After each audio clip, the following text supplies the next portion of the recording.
Coucou les amis, j'espère que vous allez bien aujourd'hui pour une nouvelle vidéo sur une nouvelle race de chiens de berger. Donc on se retrouve pour une nouvelle vidéo, bien sûr, sur une nouvelle race de chiens de berger, donc une très belle race également. Donc on va parler du bouvier australien courte queue. Bah oui, parce que en fait ce chien, alors je sais pas si vous avez regardé ma vidéo sur le bouvier australien. J'avais fait une vidéo sur ça. Donc je crois même qu'il y avait une personne, je crois. Alors je crois, je ne me rappelle plus. Une personne qui m'avait laissé un commentaire. Excusez-moi, je regarde sur mon téléphone. Excusez-moi si j'ai fait des petites touches de bruit. Non, je vais juste regarder parce que personnellement, je ne me rappelle plus.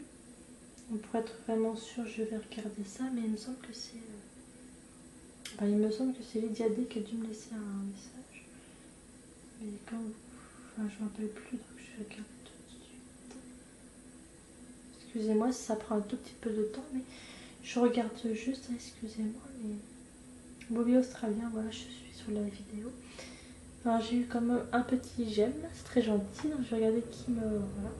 Donc c'est Lydia D, voilà, c'est ça, c'est bien ce que je pensais. Donc Lydia D, je te remercie vraiment d'avoir laissé un petit com sur ma vidéo du bouvier australien. Donc c'est vrai que le bouvier australien c'est quand même bien différent. Ça reste quand même le même type de chien, un peu la même couleur je dirais que le bouvier australien, mais la seule différence qu'il a ce chien là, c'est qu'il a une courte queue. Il a une courte queue, c'est-à-dire qu'il a une queue une très petite, une très courte queue en fait. Contrairement à l'autre bouvier australien qui lui n'est pas trop vraiment de la même morphologie, parce que voilà, c'est pas tout à fait les mêmes types de chiens, même si c'était la couleur s'y ressemble, tout ça. Et même si ce n'est pas exactement les mêmes types de chiens, je crois même que le caractère, tout ça, et même enfin, plein d'autres choses qui le concernent, ne soient pas très... ne doivent pas être vraiment la même chose. Donc déjà, j'ai découvert un peu, c'était le bouvier australien. Courte queue, celui-là, j'ai découvert en fait sur internet, parce que comme je disais, déjà le bouvier australien, l'autre race de chien, j'ai faite sur ma chaîne YouTube. Je la connaissais pas non plus. Et le bouvier australien à courte queue, celle-là je la connaissais pas non plus, mais pareil, j'ai découvert aussi sur internet, pareil aussi. Comme le bouvier des Ardennes, je sais pas si vous avez regardé cette vidéo du bouvier des Ardennes. J'avais fait aussi une vidéo sur le bouvier des Ardennes, et puis pareil, j'avais fait une vidéo sur cette race, et pareil, je ne connaissais pas la race non plus. Et sur le bouvier australien à courte queue, pareil, je ne connaissais pas la race, mais du coup là on va en parler de ce chien. Je le trouve vraiment très très beau, je le trouve très joli. Pareil, il a un peu les mêmes couleurs que l'autre bouvier australien, l'autre chien que vous avez... que je dis à aller voir aussi, m'a laissé un petit commentaire. Parce que ma vidéo du bouvier australien, m'a lancé une vidéo sur le bouvier australien. Lydia D m'a laissé un petit com. Que d'ailleurs je la remercie pour tous les petits commentaires qu'elle m'envoie. Franchement. Bon, si tu regardes ma vidéo, Lydia D, je te remercie pour tous les petites suggestions, tous les petits commentaires que tu m'envoies. Ça me fait extrêmement plaisir. Je tiens à te le dire parce que c'est réel, c'est très vrai, hein, ne t'inquiète pas. Mais j'apprécie vraiment tes commentaires. Ça me fait très plaisir de les lire, de te commenter pareil aussi. Franchement, je suis très contente de toi, de tes petits messages. Ça me fera en même temps avancer peut-être sur ma chaîne Passion Animaux. Ça me fera avancer un petit peu plus.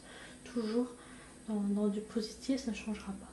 Mais voilà, en tout cas, je te remercie pour toutes les suggestions que tu m'envoies par commentaire. Donc pour le bouvier australien, moi de ma ancienne vidéo que j'avais faite sur ma chaîne. En tout cas là-dessus, je te remercie parce que voilà, du commentaire. Voilà, je te remercie en même temps d'avance. Et donc aujourd'hui, on va parler du bouvier australien à courte queue. Donc c'est un petit peu le même que l'autre, si vous avez en tout cas vu la vidéo du bouvier australien. À part bien sûr Lydia D qui avait vu sur, parce qu'elle m'avait laissé aussi un petit commentaire. Donc voilà. Mais après pour d'autres personnes, je sais pas si vous avez regardé la vidéo du bouvier australien de ma ancienne vidéo. Mais voilà, donc aujourd'hui va être le bouvier australien à courte queue. Donc on va parler de ce chien, ce très beau chien d'ailleurs, parce que c'est vraiment un très très beau chien. Donc on va parler de lui. Donc c'est parti pour commencer. Les bouviers courte-queue étaient élevés en Australie et seul un petit nombre fut inscrit dans les registres canins. En 2001, cette race ancienne fut renommée bouvier australien courte-queue. Donc voilà pour son petit résumé, je dirais un tout petit résumé, un tout petit court-métrage, un petit court voilà, sur le bouvier australien courte-queue.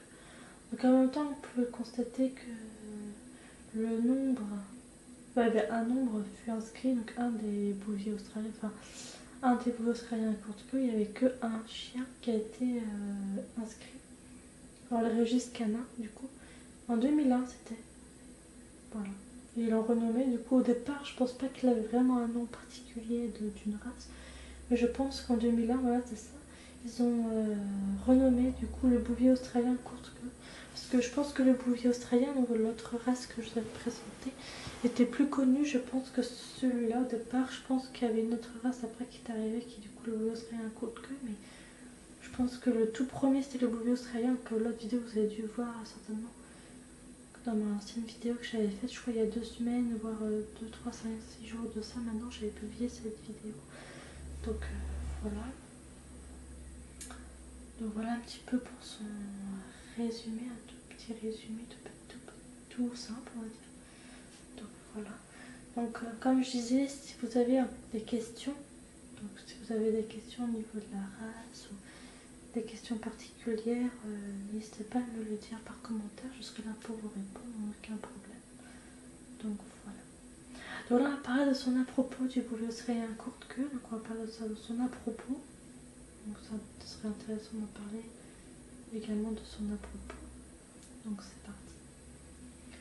Ce chien bien proportionné, de forme plutôt carrée, un aspect sauvage et peut supporter de longues périodes de travail exigeant dans presque toutes les conditions. Les bouviers à courte queue sont des chiens fidèles, courageux et dévoués, doués d'une aptitude naturelle au travail, à la garde de bétail. Ils sont toujours alertes, vigilants, obéissants et quelque peu méfiants vis-à-vis des étrangers. Donc voilà pour son à-propos, donc un petit peu. Alors comme vous pouvez le constater, ce chien, il a une forme plutôt carrée. Voilà, il a une forme, son corps est une forme plutôt carrée. Il a plus un aspect sauvage au niveau de sa couleur, en fait. Puis en même temps, il supporte de très longues périodes de travail exigeantes. Donc il travaille vachement exigeant, il travaille qui, voilà.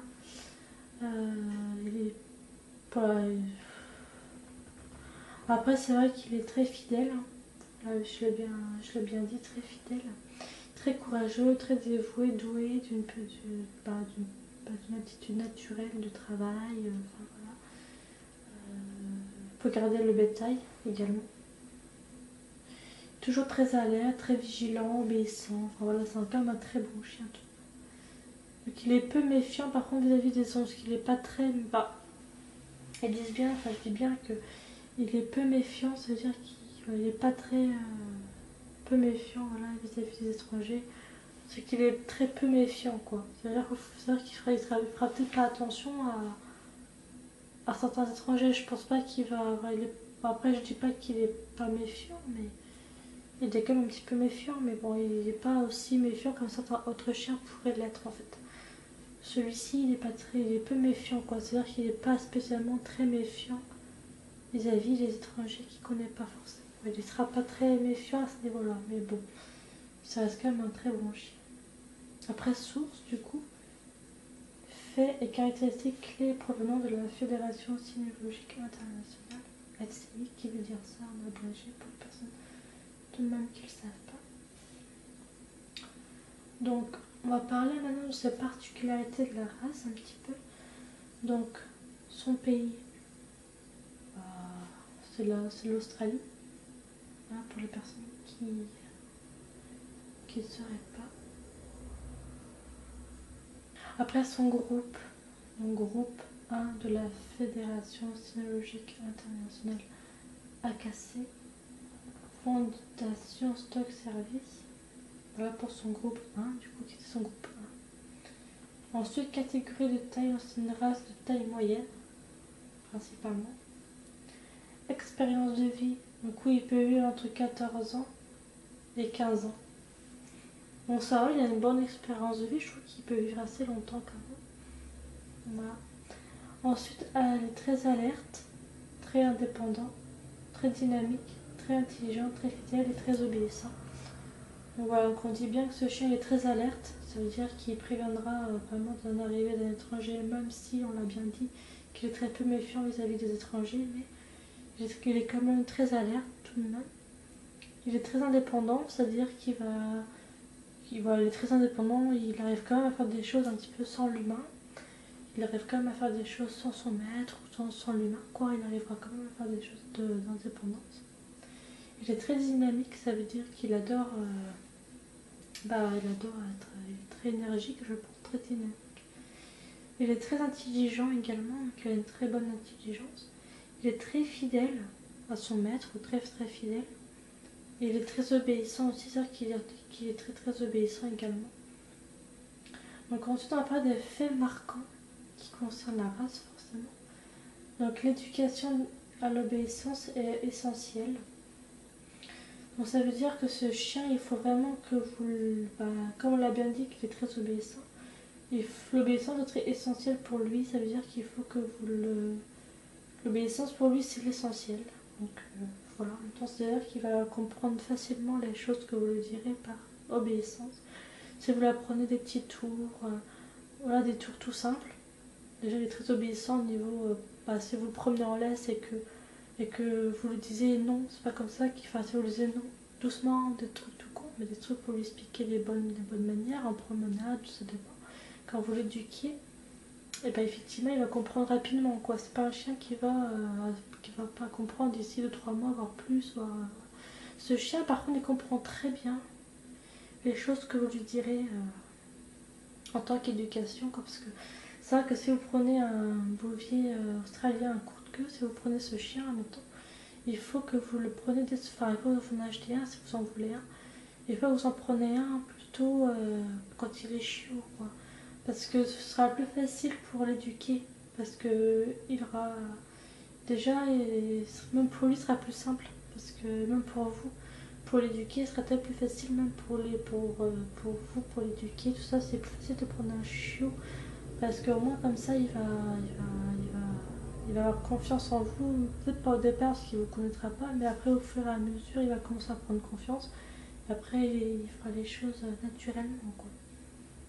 Donc en tout cas pour l'éducation et l'obéissance essentielle, c'est très important pour lui de l'obéissance pour lui c'est quelque chose qu'il va capter, des choses qu'il va apprendre, il va l'apprendre très rapidement. Enfin, franchement c'est un très bon chien d'obéissance de toute façon. Donc voilà. Nécessite un minimum de toilettage. Donc ce chien forcément il faut qu'il soit quand même toiletté, il faut quand même que vous le brossez assez souvent. Bon pas régulier, peut-être pas tous les jours mais voilà, il faut quand même qu'un minimum de toilettage quand même, quoi. C'est important de le toiletter aussi, couper peut-être parfois les griffes s'ils sont trop longues. Je sais pas, ça peut être le brosser, le laver de temps en temps, peut-être pas tous les jours parce qu'un chien n'est pas fait pour être lavé tous les jours ou de temps en temps. Un chien a besoin d'être lavé s'il est parti à la plage, admettons si vous allez le promener à la plage et qu'il est dans l'eau de mer et tout ça, là effectivement il faudra le laver après, quoi. Parce que l'eau de mer c'est pas très bon pour les chiens. Pour ceux qui ne le savaient pas. Moi non plus, je ne le savais pas avant, mais j'ai su qu'après. Donc j'ai su en cherchant sur internet des informations sur les chiens. Ils disent bien que l'eau salée pour les chiens, c'est pas forcément bon. Je dis pas que c'est pas vraiment bon pour les chiens. Je dis pas que c'est mauvais pour eux. Je dis juste qu'il faut, effectivement, il faut le laver quand même. Après chaque balade à la mer. En tout cas, s'il va dans l'eau de mer, quoi. S'il va pas dans l'eau de mer, pas trop besoin de le laver après, mais bon, ça dépend. Parce que si vous avez un chien à poil long et qui va dans la mer ou dans l'eau de mer ou dans la plage, dans les sables, tout ça, là oui, le chien il peut se salir. davantage. Il peut avoir du sable dans sa touffe de poils, il peut avoir de l'eau salée dans ses poils, enfin voilà. Après le pelage est différent parce que le pelage est tout gris, je sais pas comment expliquer, tout bizarre quand vous caressez après le chien une fois qu'il est sec. Quand il est sorti après de l'eau de mer et quand le chien après il a le pelage sec. Après le poil il est à moitié sec, à moitié bizarre en fait comme vous caressez après le chien. Donc vaut mieux après chaque sortie à la plage si vous promenez votre chien et que vous emmenez dans l'eau de mer, il faut vraiment le laver à chaque sortie de la plage, je pense, si vous l'emmenez, que ce soit à poil long, à poil court, je pense que c'est à peu près pareil, ou à poil mi-long, ça dépend. Mais je pense que c'est pareil pour tout chien, donc voilà. Après, je sais que les Terre-Neuve, alors je sais pas si vous connaissez les Terre-Neuve. Alors moi, les Terre-Neuve, je les connais bien, ces races de chiens, et je sais que ceux-là, c'est des chiens sauveteurs en mer, ou en rivière, mais c'est plus en mer quand même, je pense. Et puis les Terre-Neuve, et ben, ils sauvent des vies en mer et puis ils vont carrément très loin dans l'eau hein, pour sauver des vies. Donc voilà, mais c'est vrai que le Terre-Neuve c'est pareil aussi. Hein. Il le lave certainement après avoir été à la mer, quoi. Ce qui est normal. Parce que le poil d'un chien qui a été en contact avec l'eau de mer, c'est pas très bon pour eux, quoi. C'est ce que je disais tout à l'heure. Mais il y a quand même certains chiens qui vont dans l'eau de mer, ce qui est normal parce qu'il y a des chiens d'eau, tout ça, il y a des chiens d'eau qui vont aussi, qui aiment beaucoup l'eau. Après, ça dépend des races aussi de chiens, mais voilà. T'en as qui n'aiment pas l'eau non plus, bah, ça dépend des races. Mais voilà. Donc, juste pour vous dire, du coup, que les chiens, en fait, bah, s'il y a des chiens, mettons, qui vont. C'est tout con, mais si vous promenez votre chien, vos vieux australiens à courte queue ou d'autres races de chiens, ça dépend quelle race vous avez chez vous comme chien, mais et que vous le promenez dans une forêt ou dans un bois, mettons, et qu'il y a une petite rivière, mettons, dans le coin, et que votre chien va dans l'eau de rivière, dans la rivière, s'il va juste mouiller un peu les papates, s'il veut nager un peu dans l'eau de la rivière, ça dépend. Le chien, il n'y aura pas de souci. Vous ne serez pas obligé de le laver après, quoi. Vous n'êtes pas obligé de le laver après parce que l'eau de source, c'est-à-dire l'eau naturelle de la, de la, du bois ou de la forêt, ça dépend. Et ben en fait, l'eau de source, l'eau de rivière ne fera absolument aucun effet, rien du tout sur le chien. Vous ne serez pas obligé de le laver après, quoi. Ce ne sera pas une obligation. Et après, si vous voulez le laver, vous pouvez aussi, hein, c'est comme vous voulez, mais voilà. Mais c'est que pour les eaux de plage, c'est-à-dire pour les mers, pour la mer, donc la plage, la mer, tout ça, que le chien peut être un petit peu en contact avec l'eau salée. Et c'est pas bon pour leur poil, hein, c'est ce que je vous ai dit tout à l'heure. Donc voilà. Donc il faut régulièrement le laver. Enfin, régulièrement, je sais pas si je pourrais dire régulièrement, mais plutôt à chaque fois que vous allez à la plage avec votre chien et que vous l'amenez dans l'eau de mer. Là, il faut que vous le lavez tous les jours. Là, c'est essentiel. Là, il faut le faire à chaque sortie à la plage, je pense. S'il va juste dans l'eau de mer. S'il va pas dans l'eau de mer, vous n'êtes pas obligé de le laver, mais c'est juste s'il va dans l'eau de mer, là, il faut le laver quand même. C'est important. Même pour le poil de votre chien, il sera plus beau après une fois qu'il va être lavé. Donc voilà. Voilà pour la race du bouvier australien à courte queue. Voilà, je vous ai parlé principalement du chien maintenant. Je trouvais que c'était très intéressant. Donc en même temps, je vous ai parlé un peu des petites choses que je connaissais comme l'eau de mer, l'eau de source, l'eau de rivière, tout ça. Là, j'ai pu vous parler un peu de ça pour les personnes qui ne savaient peut-être pas pour certaines races, mais maintenant je vous le dis pour les personnes qui ne le savaient peut-être pas. Mais voilà. J'espère que ma vidéo vous aura plu sur le bouvier australien à courte queue. J'espère que la vidéo t'aura plu. Et puis nous, on se dit plutôt à très bientôt, pas à très vite pour cette fois-ci, mais plutôt à très bientôt parce qu'on va pas s'y retrouver vraiment tout de suite après. Donc voilà. On se dit plutôt à très bientôt pour de nouvelles vidéos. Donc je vous dis quand même à très bientôt, mais j'espère qu'on se retrouvera quand même très rapidement après. Donc voilà, donc je vous dis à très bientôt pour de nouvelles vidéos. Et puis je vous dis en tout temps, portez-vous bien et on se dit à très bientôt pour de nouvelles vidéos. Bisous les amis et à la prochaine.